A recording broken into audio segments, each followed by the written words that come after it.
hemos empezado la casa por el tejado porque no hemos definido qué es el yunque. Para quien no esté familiarizado con el término, sí has esbozado los inicios en México en un periodo de guerra, ¿no? Un periodo bélico. Ni siquiera, porque también hay mucho mito, ¿no? Ellos se quieren vestir con el mito de la persecución, de la resistencia, etcétera, pero eso es falso, ¿no? Vamos, falso entre comillas. Es parcialmente falso. El yunque nace en 1953. En 1953 no hay ninguna guerra en México. En México hubo una guerra del año 26 al 29, 1926 al 29.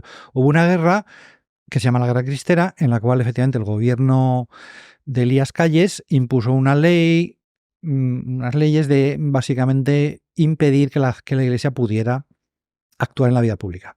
La Iglesia, esto es opinable, ¿no? Pero la Iglesia, confiando en la respuesta de la gente y en la protesta, dijo, pues cerramos las iglesias.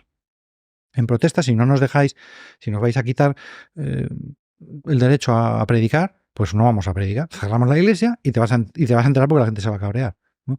Pero ¿qué pasa? Que efectivamente la gente se enfadó. O sea, los curas se fueron, dejaron la llave de la iglesia a la gente del pueblo, y la gente del pueblo, digamos, se puso ahí a defender la iglesia frente al ejército, es decir, que hubo una sublevación popular que se llaman los cristeros, ¿no? Entonces los cristeros fue un movimiento, entre comillas, ajeno a la iglesia, porque surgió del pueblo, pero la iglesia no pudo cerrar los ojos. Es decir, esta gente está aquí defendiendo a la iglesia porque el ejército viene a quemar las iglesias o a destruir las imágenes, o no. Vamos a apoyarles. Entonces, en la primera guerra cristera, del 26 al 29, hubo un cierto apoyo de la iglesia, por lo menos de mandarles curas, ¿no? Para que les digan misa, ¿no? A ese nivel, ¿no? No es que... Bueno, siempre hay algún cura que coge la escopeta, ¿no? Pero en principio era una cosa como extraoficial, ¿vale? Y el Estado mexicano echó marcha atrás. Se asustó, porque la guerra le fue bien a los cristeros, y hizo unos pactos de decir, vamos a tener paz. Bueno, paz. Pero esa paz no se cumplió. Es decir, ellos luego aprovecharon que los cristeros depusieron las armas para liquidarlos, ¿no? Mataron unos 5.000, me parece mal. Entonces, ¿qué pasa? Que luego otra sublevación cristera, del 34 al 38, en la cual ya la iglesia no se inmiscuyó, prohibió que se les prestara asistencia religiosa a los cristeros, tal, o sea, la iglesia se quiso mantener un poco más. Pero hubo organizaciones secretas que sí. Entonces, esas organizaciones secretas que trataban al principio eran, por ejemplo, las brigadas de Juana de Arco, pues eran mujeres que abastecían de alimentos a los cristeros o de municiones, etcétera. Entonces, ¿qué pasa? Que estas personas se juramentaban a mantener el secreto, a guardar el secreto, etcétera. Y esto la iglesia no lo podía aprobar y lo condenó. Pero una cosa es que lo condenara oficialmente y otra cosa que eso siguiera pasando, ¿no? Pero bueno, digamos que la guerra cristera acaba en el 38 y hay una situación de en teoría las leyes están vigentes pero no se aplican. Entonces, eso así, es decir, que la iglesia no está reconocida como una organización como una asociación, ni siquiera. No se les reconocen derechos, pero en la práctica no se les persigue violentamente. Esto es una situación pues ridícula, muy ridícula, porque dices, pero si México es un país donde el 90% de la gente es cristiana, ¿cómo es posible que la iglesia no exista? No exista como asociación, ni siquiera.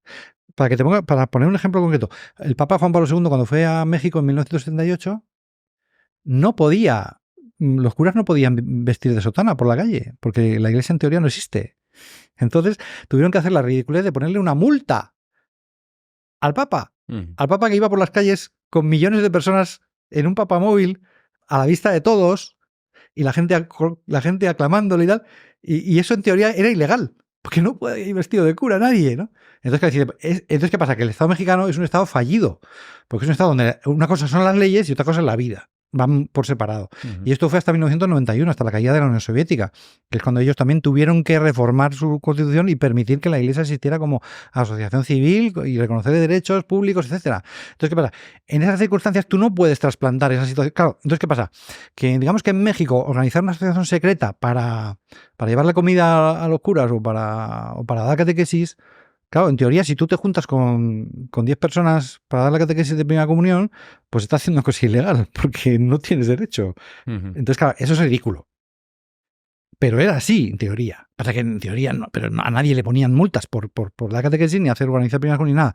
Entonces, ¿qué pasa? Que, claro, tú en México, organizar una asociación secreta no tiene ningún inconveniente porque a nadie le llama la atención.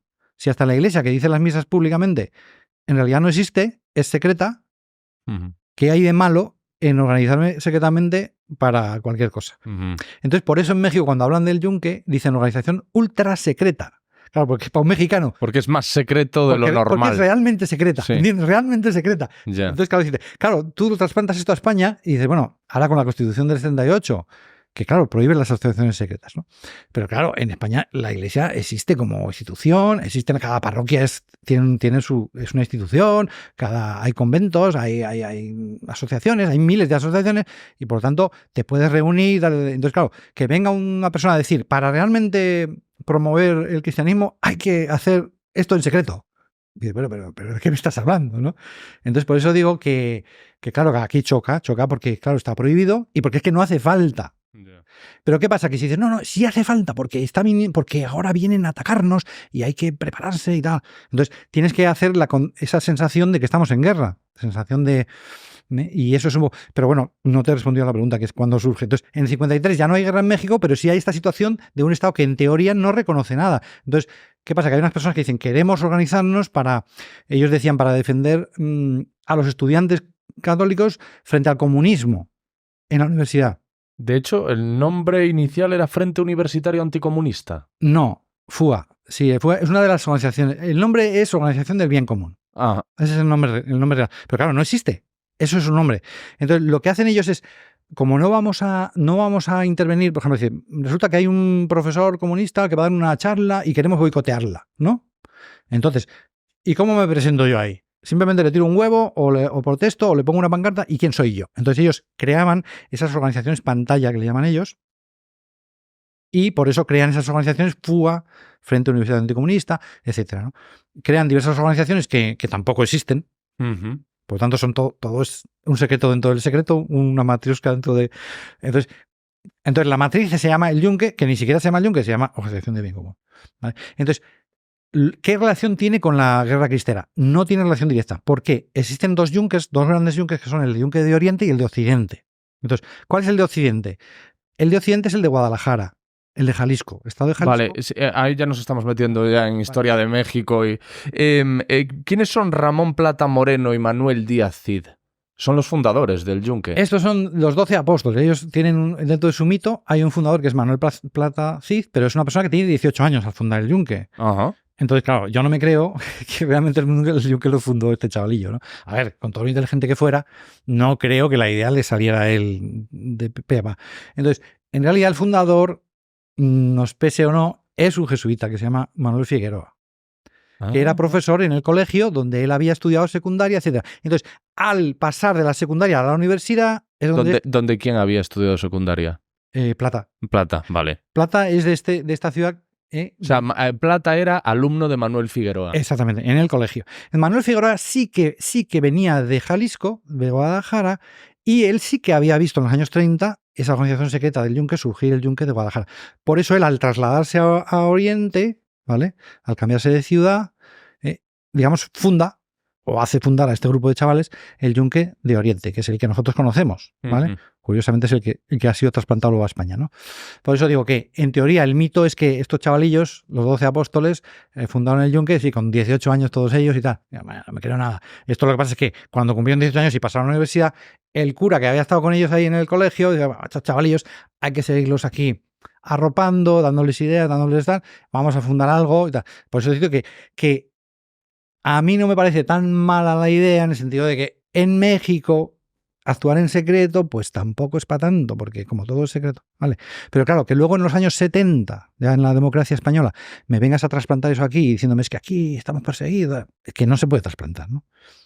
Entonces, por eso digo que distorsiona un poquito, porque efectivamente, claro, la Iglesia no quiere hablar, a veces no quiere escarbar, porque tendrías que acabar diciendo que esto lo ha montado un jesuita mexicano en 1953, y no está bien, porque al fin y al cabo hasta sería buena persona, ¿no? Vale, pero esto no se hace. Entonces, ese es el problema un poco, que decimos esto no se hace, pero no queremos dar nombres, ¿no? nos cuesta dar nombres, nos cuesta intervenir y destapar y decir, bueno, pues venga, señores, ¿no? Pero ¿y con qué objetivo? Es decir, este Manuel Figueroa... Claro, ya te digo, el objetivo es luchar contra el comunismo. ¿Pero eso qué es? Pues en el fondo para él es que no me... Que luego fueron añadiendo enemigos, ¿no? Empezaron con el comunismo. No, pero es que ¿qué es el comunismo? Todo lo que me suene a que no... ¿Entiendes? El divorcio, cualquier cosa, esto es comunista, ¿no? El divorcio no es comunista. Hoy día ya se divorcia todo el mundo, ¿no? Entonces, sí. Claro, en los años 50 el divorcio podía sonar a intervención comunista, ¿no? Pero hoy día pues dices, no, ¿entiendes? Entonces por eso te digo que no tienen muy claro contra quién van, pero tampoco tienen muy claro... Ellos quieren protegerse, pero claro, el problema es cuando te proteges y haces un muro y te aíslas, ¿no? Y ahí es donde empieza a pudrirse el agua, ¿no? El agua que estaba limpia y que se podía beber, si cierras... Es que para que no me metan veneno, ¿no? Sí. Ya, pero tiene que correr el agua, ¿no? Entonces ese es el problema. Cuando no dejas correr el agua, por no sea que me echen veneno, se te pudre el agua. Entonces eso no funciona.